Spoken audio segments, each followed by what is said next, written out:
It only took 9 wins, but the Redskins won the NFC East for the first time since 2012. Despite Washington's success last season, Vegas oddmakers have the Cowboys slotted as the favorite to take the division this year.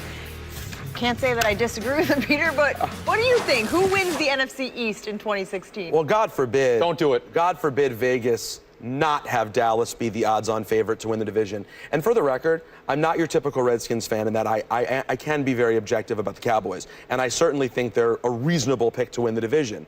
But I don't think the Redskins were a fluke last year. I think they were a pretty solid football team by the end of the year. And then I think what they did in the draft, and most notably, of course, going out and getting Josh Norman, I can't see how they're not the favorite to win the division again. I know they're not a sexy pick. No one seems to be sure of Kirk Cousins yet, and I get it. Much like Ryan Fitzpatrick in the Redskins' last game against the Packers in the playoffs, he was underwhelming, and I think that is the reason he got the franchise tag and didn't get a long-term deal. I think it happened in that one moment. But I do think this team is pretty solid. I like down the board. I like where they are at running back. I love where they're at. Jordan Reed has turned a corner in terms of, he used to be a guy who needed to be 100% to play. Otherwise, he was out 7 games a year. Seems to be a guy who can now deal with the nicks and the bruises and play. And I'll be honest. If you guys have not, unless you're a Redskins-obsessed person, you have not seen what Jordan Reed is capable of. He's the best receiver on that team, and I know Deshaun Jackson's there. So between who they have talent-wise on offense and adding Norman, which is the only place where I'm in favor of a team, there's like 2 or 3 places I'm okay with splurging financially. I love that they went and got Norman. I'm sorry, I'm picking my guys. I do think the Redskins will win the division. I mean, it's not awful because I don't think a wild card's coming out of this division. I think it's going to be like 9, 10 wins possibly winning it. We talked about on the air, I think this is like the greatest division in the history of sports. Not these 4 teams are great, but just the history and the rivalries. It's always fun watching these teams go at each other. But when I assess NFL teams, I start with the quarterback. And if you rank the quarterbacks, it's hard to have Cousins be the best quarterback. It's a debate between Eli or Romo. And the reason I kind of side with Eli is because he never misses a game. And Romo, you don't know. And they lost so much on defense to suspensions, the Cowboys.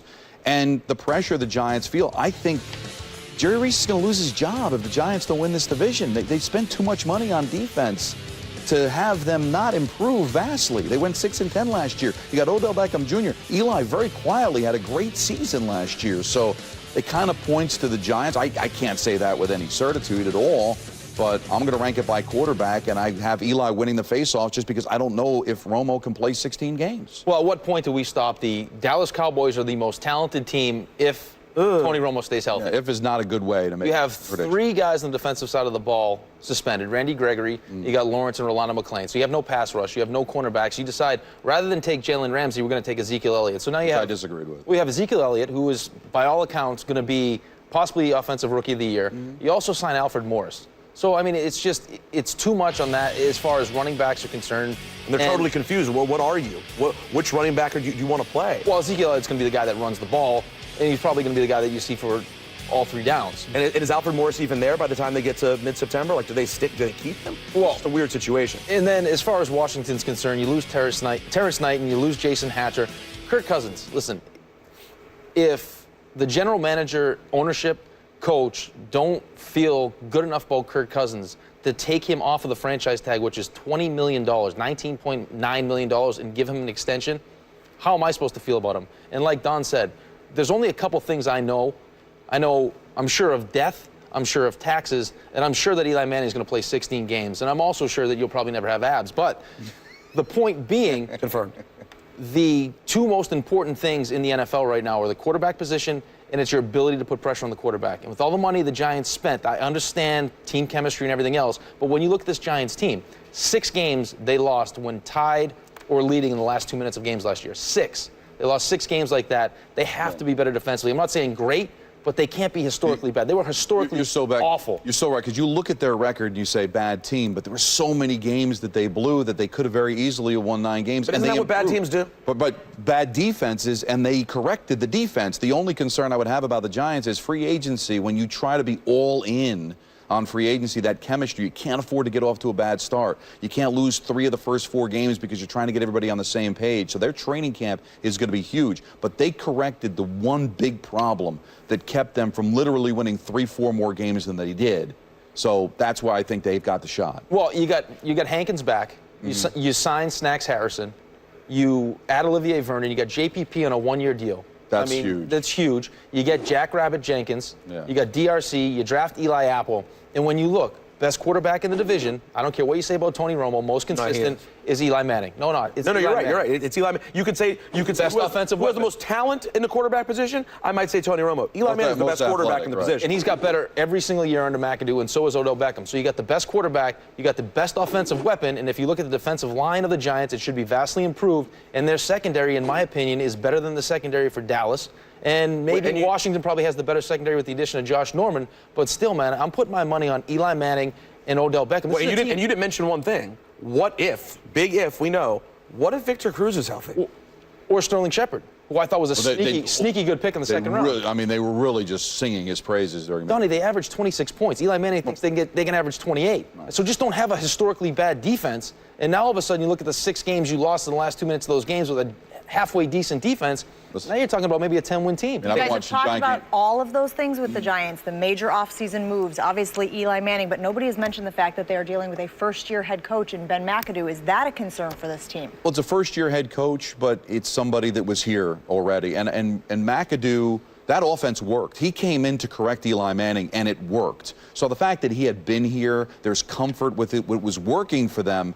I'm less concerned about that than if they had plucked him from another organization and trying to get acclimated and learn everything. He knows the system offensively. He knows these players. So I think a little less of an issue than if they had gotten him from someplace else. Well, the biggest problem, of course, is Spagnuolo. That's the thing you don't understand is how was that change not made? I mean, yeah, they lack talent there, but let's be honest, they were historically bad. I mean, this is a team. Think about if they don't spot Carolina 40,000 points or whatever they did to start that game. Think about what they're capable of doing. Now, I'm not going back on my pick. I do think the Redskins could be the best team in this division and win, but you guys make good points. I mean, without the mistakes, the Giants do have talent. You know, you could talk about coaching, but there were several people in the NFL that said the Giants had the least amount of talent in the league. Yep.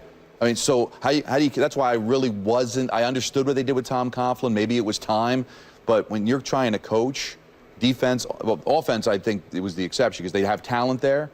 But defensively, the least amount of talent, how can you kill a coach when he can't make that work? Defensively, you give up 6,700 yards. 6,700 yards last year, and still somehow you managed to be 6-9.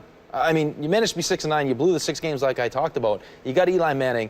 I don't think, as far as your question is concerned with the coaching staff, is you did keep the defensive coordinator. Now, probably the bright spot of your team has been offensively. So that's not going to change. McAdoo, maybe, I don't know if he calls the plays or if he decides to call the plays or not, but there's a relationship between him and Eli. And let's face it, the most important players on this Giants team are Odell Beckham and Eli Manning. They kept everybody. Everybody. I mean, so only Tom left, which really placed all the blame on him, I guess. But so that makes it, I think, a little easier for McAdoo. Let's talk about the fun, too. Can we appreciate Josh Norman and Odell Beckham Jr. twice a year in division games? That's going to be a lot of fun. I appreciate the fact that you guys are all in on the Giants. Redskins over here. I do have a nugget here. Over the last 10 seasons, 12 of 56 first-year head coaches have made the playoffs. That's only 21%. So the odds not in McAdoo's favor, but certainly that could always change. Any of these teams Super Bowl bound? No, I don't think so. I mean, when you look at Super Bowl teams, you look at teams, again, that can sack the quarterback and have elite quarterbacks. I don't know. I mean, had this been year 2 of the Giants with some of these new additions and to see what Vernon can do and JPP can do, I'm still not 100% sold. We had Chris Canty, who played for the Giants, on our radio show, and we asked him the question, when you watch this Giants defense this year, does it hurt your soul? And he said, yeah, it makes me sick to my stomach. There's no leadership. It just looks like they're lost. And the give up is just, it's too easy to watch them give up. They're the Giants. This is the problem. Watch this half step that I take. While I think the Redskins could win the division, I don't think we could ever win the Super Bowl this year. The Giants, should they make the playoffs? I'm sorry, guys. I'm throwing numbers out the window. I'm just talking about life. It always feels like the Giants can win a Super Bowl. Wasn't that a Coughlin thing as well, and he's no longer there? Maybe it was. Maybe. Sorry. Maybe it was, but it feels like every 5 years this team just makes a run, and you never know. I was just going to say that. Well, everybody will say, well, if the Giants can make it, they won a Super Bowl at 9-7, 10-6, they can do it.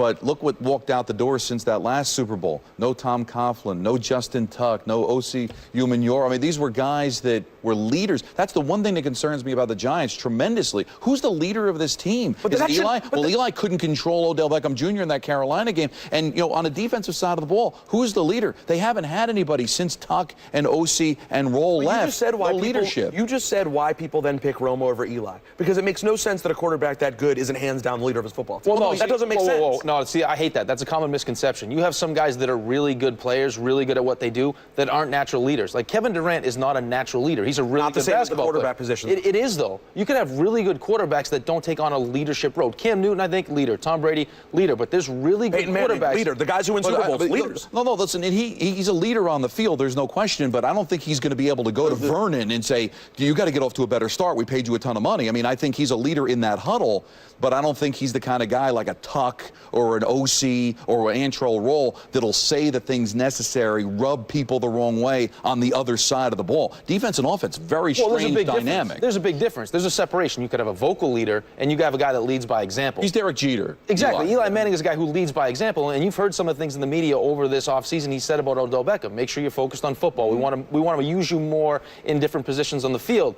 Maybe don't get caught taking pictures with Khloe Kardashian. Like, make sure your focus is football. And there's something from... It does look nice. There's their dynamic of, like, it's Eli, and I love Eli, but, you know, Odell, you got to do a little bit better this year than you did last year, or you've got to do better than you did last year, you know? The Macho Man Randy Savage of the leadership. Now you're talking my language. You know, he's not a grab the lapel and get in the face guy. He's going to be, come on, Odell. He's a weird, derpy face on the sideline guy. How dare you? If he stops doing this on the sideline, you know, maybe people would respect him more as a leader. Gosh, we've gone into Frank Caliendo territory here with the impressions and the derpy faces. Hopefully we will continue that in our next block of the show. We move on. We stay in the NFL, however. We told you at the beginning of the show that the Tom Brady situation does not look like it is changing anytime soon. He was rejected for his new hearing in the Deflategate suspension. How does that affect the way the AFC East shakes out? That will be something we discuss when we continue.